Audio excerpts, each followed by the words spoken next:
1100 AM.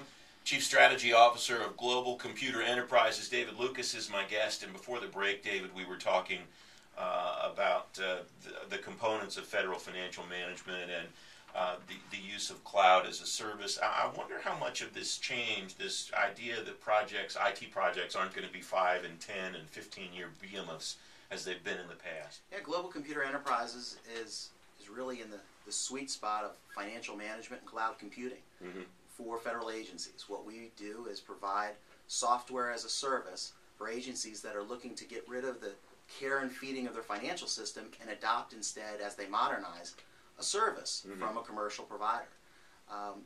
Our intent is to really change the way that agencies adopt and modernize their financial systems, moving away from having teams of developers and database administrators and and hosting, all the infrastructure that it usually takes to run these large systems, and instead give them the ability to adopt a service where they can concentrate on managing their money, managing their programs, and doing all the financial reporting that they need to do, as opposed to being in the software business.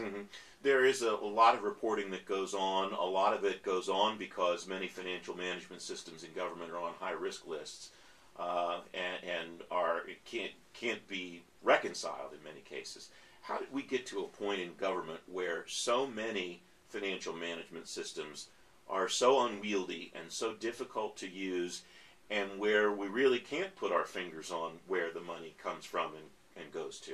Yeah, it's a great question, and one that this administration is really grappling with head on.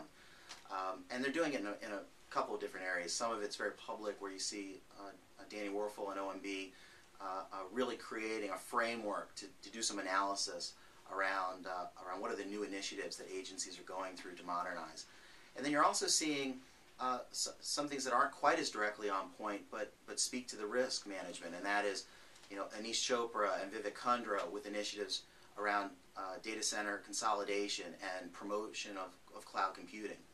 The real issues that we have are a lot of agencies have antiquated technology, and they're looking to modernize that. And as they go through that modernization process, we're finding again and again that this is an incredibly high-risk area.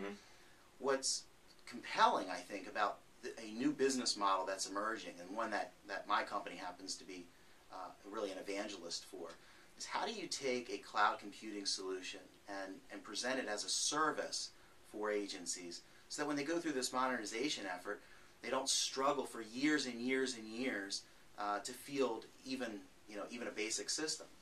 What Danny Werfel has identified from OMB is that often millions and millions of dollars are spent by agencies before they ever get to a functioning capability.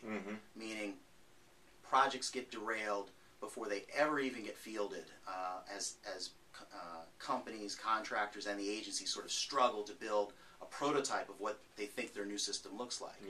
The new business model really kind of changes that. What cloud computing does and software as a service, these are sort of the buzzwords around this, but really what we're talking about is, in federal financial management, can you buy a pre-configured, pre-integrated solution, something that's already federally compliant out of the box? And instead of trying to build something from scratch, can you adopt something that meets maybe 80 or 90+% of your needs? That's really where this market is going. And the struggle that agencies are under are ones of trying to figure out, hey, if I'm midstream in a project, can I move? Can I change? And you're seeing OMB help that process by changing existing projects or canceling them outright. And you're also seeing OMB sort of inject themselves into the procurement process and start saying to agencies, hey, we really would like for you to look at your modernization effort in a whole new way.